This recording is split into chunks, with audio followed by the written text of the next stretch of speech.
Thanks for joining us for CBN NewsWatch. I'm Gary Lane. Today, with more Hamas terrorists surrendering to Israel, Prime Minister Benjamin Netanyahu says this is the beginning of the end for Hamas. Making his message clear, it is over. Amid the fighting in Gaza, mixed message from the U.S. on support for Israel. We'll bring you the story from Jerusalem. As the University of Pennsylvania president resigns over the week as the controversy over anti-Semitism on U.S. college campuses heats up. We'll look at where the foreign money is coming from to fuel anti-Israel instruction and protests. And Congress is also looking into the key question of international money at U.S. schools. We'll hear from a lawmaker who's working to put greater scrutiny on just where universities are getting this money from. And Christians everywhere have grown up with nativity scenes at Christmas time. We'll show you why this year is a special anniversary for those scenes of Christ's birth. Those stories and more today on NewsWatch. This is CBN NewsWatch. We begin with the war in Gaza, where dozens more Hamas terrorists have surrendered to Israel amid intense fighting. The IDF says these surrenders are signs that Hamas is crumbling, but cautioned it's still far from over. Even so, Israeli Prime Minister Benjamin Netanyahu is calling it the beginning of the end for Hamas. CBN's Middle East correspondent, Bureau Chief Chris Mitchell, brings us a story from Jerusalem. Dozens more Hamas terrorists have surrendered. The videos show them stripped down to make sure they're not carrying any explosives or suicide belts. The IDF says these surrenders show Hamas is crumbling, but cautioned it's still far from the end. There are a great many terrorists who have surrendered there, and this is a significant thing because these are signs that terrorists who are in difficult strongholds have decided to surrender. This is a very important thing. Israeli Prime Minister Benjamin Netanyahu called out for more Hamas members to surrender. It will take more time. The war is in full swing, but this is the beginning of the end for Hamas. I say to the Hamas terrorists, it is over. Don't die for Sinwar. Surrender now. The UN General Assembly is scheduled to vote on a non-binding resolution demanding a ceasefire in Gaza. Netanyahu thanked the U.S. for its veto last Friday against the binding Security Council resolution calling for a ceasefire. Other countries should also understand that it is impossible, on the one hand, to support the elimination of Hamas, and on the other hand, to call for an end to the war that will prevent the elimination of Hamas. New developments raise concerns of a widening war, as Hezbollah increased its rocket fire into northern Israel over the weekend, and the Iranian-backed Houthis in Yemen threatened to block any ships carrying supplies to Israel. Meanwhile, in the U.S. Senate, two opposing views on the war between Senators Lindsey Graham and Bernie Sanders. Citing civilian casualties in Gaza, Sanders told CBS Face the Nation it would be irresponsible for the U.S. to give Netanyahu another $10 billion to wage Israel's war against Hamas. But at a conference in Qatar, Senator Graham said the U.S. has Israel's back. The last time a bunch of people tried to kill all the Jews 80 years ago, there was no Israel. So the one thing I can tell you, if it's your goal to kill all the Jews, you're going to have one hell of a fight on your hands. And the United States of America is going to stand with Israel without animosity toward the Palestinians. On the international front, thousands of Europeans in Berlin and Brussels marched against anti-Semitism. Because there is a huge increase of anti-Semitism in Belgium since October 7. We witness more than 1,000% of increase. So we are living in a very complicated period, and also to send a message to the Jewish community of Belgium to tell them that they are not alone. And Chris is with us now from Jerusalem. Turning back to the war in Gaza, Chris, we see hundreds of Hamas terrorists surrendering in the past several days. So do you expect this to increase, and what signals does it send about the state of Hamas? Well, Gary, it does show signs of breaking of Hamas, and the pressure is increasing. Not only have these several hundred already surrendered, but they've eliminated dozens of Hamas commanders. So the infrastructure there within Hamas is really crumbling. Yet it's a complicated picture in Gaza. Gary, of what's happening. You know, they do control some areas they control, some areas are in contention. And right now, the IDF is unsure whether the quote-unquote main war will be over either by the end of the year in a few weeks or by the end of January. Chris, you know, there are a lot of anti-Israel resolutions of the UN. So how important to Israel was this U.S. veto of the UN resolution, the Security Council resolution? I was very important, Gary, because, you know, the UN Security Council, their resolutions can be binding, and that would be very important. You know, it keeps the UN away from imposing a ceasefire on Israel right now, and from them not finishing the war. It's a very critical time right now to see whether or not Israel is going to be able to finish what they started to eliminate Hamas. And as you know, the General Assembly resolutions are non-binding. They're really not quite window dressing, but they're not certainly what the UN Security Council is. So it's very important what the U.S. did. But it's also likely, Gary, the Biden administration and Israel may have certainly communicated on that veto. But what kind of quid pro quo could there be, you know, between Israel and the Biden administration? But nevertheless, it was a very important veto to keep the UN from really imposing anything on Israel's military right now. Yes, Chris, nothing comes for free, does it? Quid pro quo. Politics is Exactly. reporting, or Politico, I'm sorry, Politico is reporting the Biden administration is giving Israel till the end of the year to keep fighting the war at this level. So is this a race against time for Israel? Gary, it's been a race since the very beginning, you know, even before the ground campaign began. And, you know, in that Political report, they were saying Israel was really breaking through a whole series of no's. U.S. says no ground war. Israel said yes. No going into the tunnels. Israel said yes. No again going into the hospitals. Israel said yes. And so how far they go remains to be seen. And, you know, the article also cited something we've talked about before, the Begin Doctrine. And that Begin Doctrine is named after Menachem Begin, the former Israeli prime minister. And what he did in Iraq in 1981 against the U.S. objections, he went ahead and bombed the Iraqi nuclear reactor there to prevent a neighboring country. And that's what the doctrine says, not having a neighboring country being able to get a weapon of mass destruction. Ehud Olmert did that in 2007. And also part of that doctrine is that Israel will do what it needs to do to defend its citizens of Israel with all the means at their disposal. And that certainly qualifies right here in Gaza in 2023. Chris, I know on Sunday you were at the site of the Nova Music Festival massacre on October 7th. So what did you see and experience there? Well, it's very, very somber, Gary, and really what's happened there has become like a shrine. There's a hilltop there where they have pictures of everyone that was murdered there at the massacre, and also the number of 38 that were kidnapped during that day. We saw a number of soldiers that were there. One of them told us he had actually saw the picture of one of his relatives that were killed there. The comments we heard, we interviewed several people. Heartbreaking. They said deep sorrow. One said it was a nightmare. And we concluded one of the interviews, and it was an IDF commander who actually was fighting right there near the massacre, some of the terrorists. His son was at the massacre and was able to escape, and they were texting with each other. And but he ended with the words, "Never forget." And one thing we also did, Gary, we took communion. And we wanted to sanctify that land, honor the dead, and pray for those 35 hostages that are still remaining inside Gaza, that they would be released.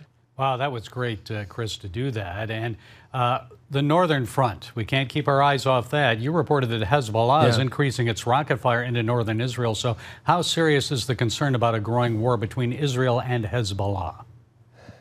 Well, it's very, very important, and you've been up there so many times, Gary, as well, on the northern border. It's increasing. It's just unclear how far Hezbollah is going to go. We talked to one expert and said Hezbollah really doesn't want to start the war, but they want to be drawn into the war because they have political considerations within Lebanon. And on the other hand, here's where Israel's coming from. They have to make it safe for Israelis to go back to their homes in southern Israel, but also up in northern Israel right now. And the IDF commander was up there. He was saying they're going to have to change the dynamic of what's happening there so Israelis can go back to the northern border. Well, thanks as always, Chris. Remember that many people are praying for you and for our entire CBN News team in Jerusalem. God bless you. Thanks, Gary. Well, coming up here at home, the University of Pennsylvania's president resigning over the weekend amid the controversy over anti-Semitism on major university campuses. And a key question is, where is the money coming from for U.S. colleges to pay for classes and protests against Israel? We'll take a look at those important questions when we come back.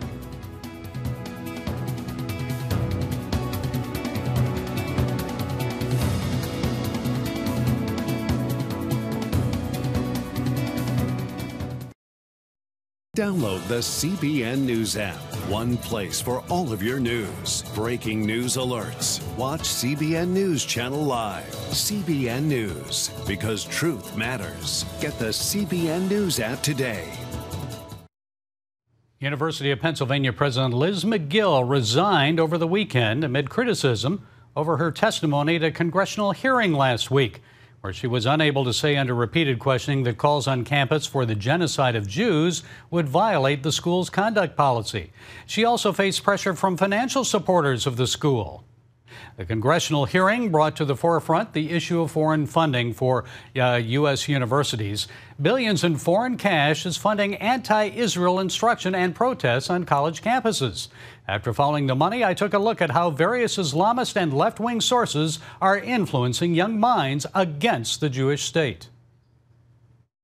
U.S. colleges and universities are swimming in pro-Hamas, anti-Israel cash. Dr. Rachel Ehrenfeld is the founder and president of the American Center for Democracy and the Economic Warfare Institute. She contends Saudi Arabia and Qatar are buying influence by sending billions of dollars for research to American colleges and universities.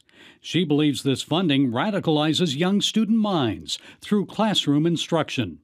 They brought in Palestinians, radical Muslims, Muslim Brotherhood, in order to change the curriculum. The professor who was teaching the subject, addressing it from his point of view and falsifying actually history. Charles Asher Small of the Institute for the Study of Global Antisemitism and Policy explains that 75% of Middle Eastern donations come through the Qatar Foundation.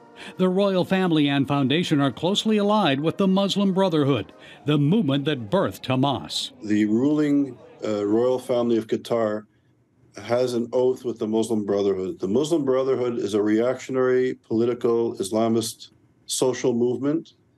And the Muslim Brotherhood believes in destroying democracy, killing Jewish people, subjugating women, and weakening the West. In a 7-year study of foreign funding to American universities, Small's group found that in recent years, nearly $5 billion flowed from Qatar to American institutions of higher learning.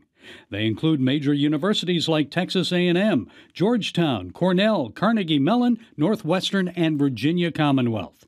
He believes the money specifically going to Texas A&M poses a national security threat to the United States. Qatar owns all of the intellectual property right for 502 research projects funded by them at Texas A&M, including research that is connected to its nuclear research program at Texas A&M. Texas A&M is one of 3 universities with a research nuclear reactor. There's also the growth of anti-Semitism on campus coming from pro-Palestinian groups, like Students for Justice in Palestine. According to the Anti-Defamation League, the SJP is a leading organizer of the boycott, divestment, and sanctions movement. The ADL states it, quote, specializes in using confrontational tactics, such as disrupting student-run pro-Israel events. The group reportedly works closely with the Jewish Voice for Peace, which, according to the Washington Free Beacon, has received $650,000 since 2017 from the George Soros Open Society Foundations. Soros has also reportedly given California's Tides Foundation, a group advocating social change and immigrant children's rights, at least $3.5 million to support student protests, similar to this one at San Francisco's Balboa High School. Giving instructions to high school students what to chant and what to yell during the demonstration. So what do we do to change the prevailing anti-Israel, anti-Semitic attitudes on U.S. college campuses? Alumni of these universities should stop giving money, period. They betrayed the whole American way of life, American values, American Constitution, education too. Still ahead, members of Congress are also interested in where the foreign money for U.S. universities is coming from and what can be done about it. We'll hear about that important issue right after this. Amid concerns about foreign money pouring into universities and how it's influencing what students are being taught on campus, members of Congress are also looking into where the money is coming from. CBN's Matt Galka sat down with the sponsor of a bill known as the Deterrent Act, which would put greater scrutiny on universities to show where they're getting their funding from. California Congresswoman Michelle Steele says universities are not following the rules when it comes to disclosing major gifts from foreign entities. There's already law that when you receive over $250,000 from foreign entities, you're supposed to do it, but 70% of universities never complied that. A major concern of Steele and others is why the money is coming from a country possibly at odds with the United States. UC Berkeley received over $240 million from China. And guess what they did? They brought Chinese officials and Chinese researchers and showed their sensitive research center. And it's not acceptable. Steele's Deterrent Act would require stricter reporting requirements when it comes to the foreign money, lowering the threshold from $250,000 to $50,000. And universities would have to report any dollar amount from Iran, China, Russia, and North Korea. The rise of anti-Semitism on campus also worries Steele and her colleagues. Steele questioned prominent university presidents about foreign influence this week. One thing that their philanthropy does not do is influence how we run the university, how we enforce our policies, or how we keep our students safe. Steele ties these foreign donations to the old adage, there's no such thing as a free lunch. I'm not buying it. They said they are not influenced. Our students never, get those propaganda, and our students are not influenced by those money. But you know what? It's a joke. The Deterrent Act passed the House with bipartisan support this week and now heads to the Senate, and Steele hopes there's momentum to get something done before year's end. Matt Galka, CBN News. Coming up, as we head into the Christmas season, scenes of the Nativity are commonplace across the country. This year marks a special anniversary of the original Nativity scene. We'll have that story for you when we come back. Stay with us.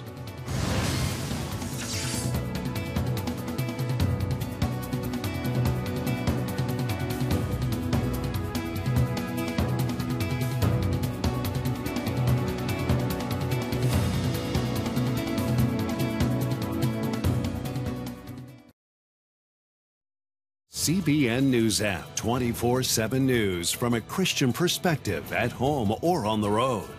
One place for all of your news. Breaking news alerts. Set daily prayer goals and pray for news stories.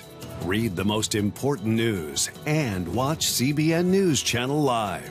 CBN News, because truth matters. Go to cbnnewsapp.com to get the app today. Americans are used to seeing nativity scenes across the country during Christmas, and this year marks a major milestone. It's the 800th anniversary of the first nativity scene. CBN's Abigail Robertson looks at how this tradition started. Nativity scenes have become synonymous with the Christmas season, as each year millions put together recreations of the birth of Jesus. The tradition dates back to 1223, after St. Francis of Assisi visited the Holy Land and wanted to recreate what he saw for his friends and family back in Italy. So St. Francis of Assisi went to Bethlehem and was moved by the nativity scene and wanted to help people to understand what it looked like, to get a feel for the humble nature of Jesus' birth. At Christmas Mass, St. Francis staged a live reproduction of Jesus' birth with animals, actors, and a hay-filled manger outside the town of Greccio, Italy. And he wanted to share with the people of Greccio this beautiful ceremony of the Nativity. And it's so interesting because the bales of hay that he put forward in front of this cave. Actually, people would bring their animals, and it is said that if they ate from the hay, they would be healed from any illness that they have. The birthplace of the first Nativity remains a cherished place today, complete with personal visits by Pope Francis. Manger scenes and reenactments have come a long way since those humble beginnings 800 years ago. In Washington, Faith and Liberty has brought Christmas to life for the past 20 years with live actors and animals around the U.S. Capitol and Supreme Court. And Museum of the Bible is displaying 3 award-winning handmade manger scenes from the 2023 Nativity Crib Competition in Malta. So it really forces you to reckon with just how real, right, the birth of Jesus was. That he came in human form and was born like anyone else, and Mary had to go through a lot. For a beautiful nativity you can display in your home, Melissa Carey's Christmas cabinets turn the story of Jesus' birth into an Advent calendar. And so I wanted to take the chaos out of Christmas. I wanted to make sure that people were having a meaningful, intentional Advent, where by Christmas morning they would be prepared to receive the beautiful gift of Jesus Christ. Each day of Advent, you can open a drawer in the Christmas cabinet to find a character in the story of Christ's birth and a Bible verse and devotional that goes along with it. The cabinet goes beyond the usual nativity stars to include other important characters like Caesar Augustus and John the Baptist. It is so important that people realize that the characters in the Bible, the people in the Bible, are real, factual, historical characters, not some made-up fairy tale. And they make beautiful gifts to share with loved ones at Christmas time. While nativities now come in all shapes and sizes, one thing they have in common is helping bring a bit of joy at Christmas time as they remind us of the wondrous gift of Jesus Christ.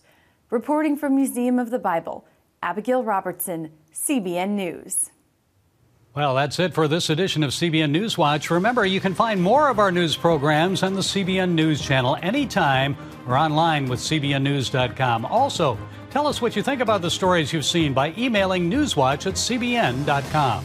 Or talk to us on Facebook, Twitter, and Instagram. We hope you'll join us next time. Have a great day.